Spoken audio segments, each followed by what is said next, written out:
نورة الحامد نائبة الرئاسة المشتركة للمجلس التنفيذي لمدينة منبج وريفها. المرأة كانت في مدينة منبج قبل تحرير المدينة من رجس الإرهاب الداعشي، كانت ترضخ تحت استبداد الداعشي من ظلم وقتل وتشريد، فكانت داعش تمارس جميع أنواع العنف على المرأة، فكان جميع الفتاوى التي تصدرها كانت تصدر بحق المرأة من خلال عدم خروجها خارج المنزل بحجة أن المرأة عورة، فدائما تقوم بجلد المرأة وسجن المرأة، فكانت المرأة تعاني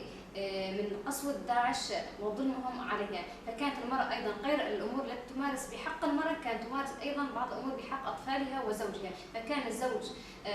يرجم أيضا ويقتل ويسجن ويقص رأسه أمام عائلته وأطفاله وزوجته، فكان هناك عنف نفسي وعنف جسدي بحق المرأة في ظل داعش، فداعش جميع أنواع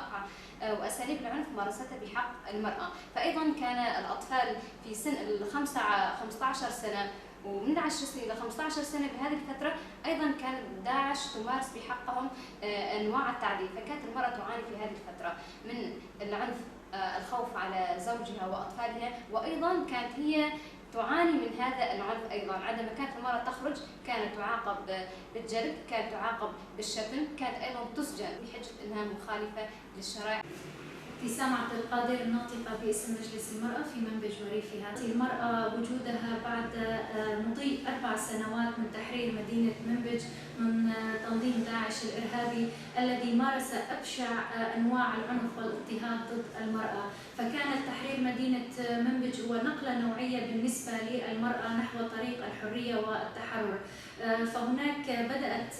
حياة جديدة بالنسبة للمرأة المنبجية، حيث انطلقت المرأة انطلاقة واسعة بكافة المجالات، سواء المجال الاجتماعي، المجال الاقتصادي، المجال السياسي، وحتى المجال العسكري، متحدية كل الظروف وكل الصعوبات والمعوقات التي تواجه المرأة في مجتمعنا في مدينة منبج،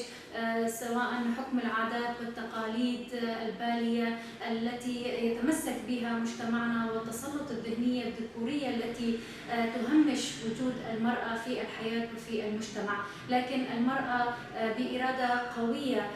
وبعد مرحلة الظلم التي عانتها زمن داعش، فكانت هاي مرحلة تحرير مدينة منبج بمثابة حياة جديدة بالنسبة للمرأة، حيث دخلت مجال العمل من أوسع أبوابه واستغلت الفرصة والإمكانيات التي أتيحت للمرأة بعد تأسيس الإدارة المدنية وافتتاح المؤسسات الخاصة بالمرأة، وخاصة مجلس المرأة الذي كان الداعم والمرجعية الأساسية للمرأة في مدينة منبج وريفها.